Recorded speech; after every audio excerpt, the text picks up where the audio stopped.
네, 보셨다시피 한국은행은 경기 침체에 대한 우려로 멈춰섰지만 간밤 공개된 FOMC 회의록은 오히려 긴축 의지가 강조됐습니다. 미국 경제가 견조한 상황을 보이는 만큼 더 오랫동안 높은 금리 수준을 유지할 수 있다, 이런 얘기인데 다만 어느 정도 미리 소화를 한 만큼 3대 지수는 보합권에 마감을 했습니다. 조현 기자와 함께 살펴보겠습니다.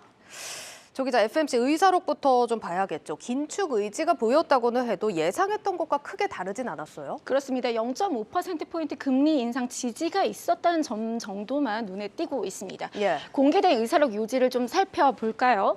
거의 모든 참가자가 25bp 인상을 찬성했다. 그리고 많은 위원들이 금리 인상 속도를 늦춰서 고용과 물가 등 이 경제 상황을 더 잘 평가할 수 있다고 봤다라고 이야기를 했습니다. 예. 그러니까 여기까지는 저희가 잘 아는 내용이죠. 지난 FOMC에서 금리 인상 속도를 늦췄으니까요. 예. 그렇죠?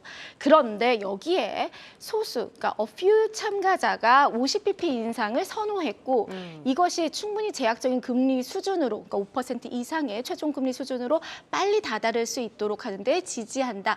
이런 의견이 나왔던 겁니다. 물론 저희는 알고 있죠. 예. 제임스 블라드 세인트 루이스 연은 총재와 로레타 메스터 클리브랜드 연은 총재가 표는 행사하지 못했지만 50bp 인상을 공개적으로 지지했기 때문입니다. 예. 이 둘 외에 한 명 정도 더 50bp 인상에 우호적이었던 것으로 보이는데요. 누굴까요? KPMG는 이제 더 높은 수준의 최종 금리를 그간 외쳐온 크리스토퍼 윌러 연준 이사였을 것이다. 예. 이렇게 전망을 하고 있습니다. 예, 일단 뭐 시장 지수만 보자면 오늘 그렇게 큰 반응을 보이진 않았던 것 네. 같은데 그럼 3월 FOMC에서 빅스텝 가능성이 다시 높아졌다, 이렇게 봐야 되는 걸까요? 결론적으로 가능성은 생겼지만 여전히 25bp 인상이 유력하다, 이렇게 볼 수 있습니다. 예. 물론 CME 페드워치를 한번 볼까요? 이달 초만 해도 이 50bp 인상은 한 자릿대였거든요. 예. 근데 이게 24%까지 올라왔습니다. 하지만 여전히 25bp 인상이 유력해 보이죠. 압도적으로 우세하고요. 다만 시장 투자자 그리고 월가 투자은행들 사이에서 25bp씩 2번 정도 인상할 거다, 이랬던 전망이 3번으로, 그러니까 3월과 6월, 5월, 6월 이렇게 3차례 인상에 나설 것이다. 네네. 이런 전망이 무게가 더해지는 모습입니다. 58%까지 올랐고요.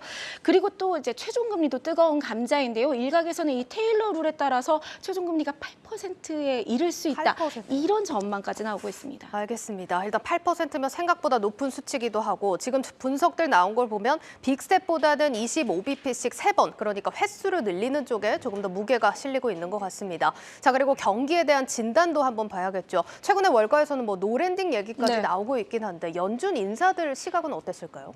먼저 이 회의록이 1월 일자리 소매 판매 그리고 소비자 생산자 물가 지수가 나오기 전에 했던 회의란 점을 저희가 감안을 해야 됩니다. 예. 모든 경기 지표가 뜨거웠었죠. 그리고 인플레이션도 다시 가열되는 모습이고요.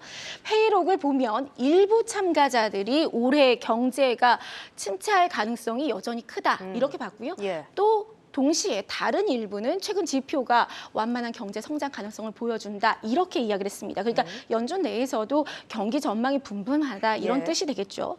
하지만 참석자 모두가 노동시장은 여전히 매우 강력하다는 데 동감을 했고요. 이 타이트한 노동시장이 임금과 물가로 계속 상승 압박을 가하고 있다, 이렇게 한 목소리를 냈습니다. 그리고 경기보다 방점이 찍힌 것은 인플레이션이었습니다.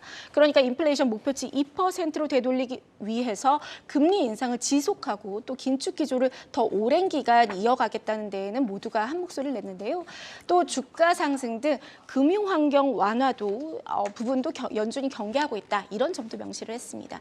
앞서 이날 회의록 공개 전에 제임스 블러드 총재의 인터뷰가 있었습니다. 블러드 총재는 미국 경제가 생각보다 훨씬 회복력이 강하다, 그리고 시장이 경기 침체 가능성을 너무 높게 책정했다, 이렇게 얘기를 했는데요. 그 얘기인즉슨 곧 경기 침체 가능성이 크지 않으니까 금리를 더 공격적으로 인상하자, 이런 뜻이죠. 예. 그래서 블러드 총재는 일단 최종금리라 여기는 지점까지 빨리 가서 인플레를 억제하고 그 이후 필요한 것을 보자, 이렇게 강조했습니다.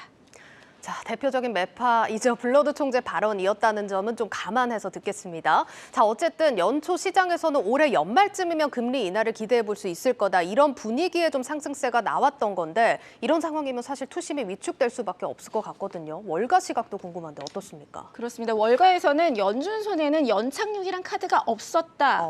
결국 경착륙을 준비하라, 이런 목소리가 나오고 있습니다. 먼저 모건 스탠리의 자산운용 책임자 리사 샬럿은 완만한 부동산 성장, 그러니까 노랜딩이나 연착륙에 베팅하지 말아라. 채권 시장은 이미 이걸 반영을 했는데 주식 시장만 직시하지 못하고 있다. 가격이 반영되지 않았다. 이렇게 이야기를 했고요. 예. 또 고통이 1, 2분기 정도 지연됐을 뿐 인플레는 다시 뛸 것이다. 이렇게 전망을 했습니다. 그리고 신채권왕 제프리 건들락 더블라인 창업자는 우리는 그러니까 더블라인 캐피탈이죠. 이미 국채, 그러니까 재무부 채권을 사들이면서 경착륙에 대비를 하고 있다. 이렇게 얘기를 했습니다. 예. 그리고 자기에게 뭐 경착륙이냐 연착륙이냐 이거 물어보는 사람들이 많은데 그건 중요하지 않다. 급격한 경기 둔화에 대한 준비가 시장은 현재 부족한 상태다. 장단기 금리 차를 주목하라 이렇게 이야기를 했는데요. 2년물에 이어서 이 단기 금리 1년물과 6개월 만기 미국채 금리도 결국 5% 그쵸. 돌파했습니다.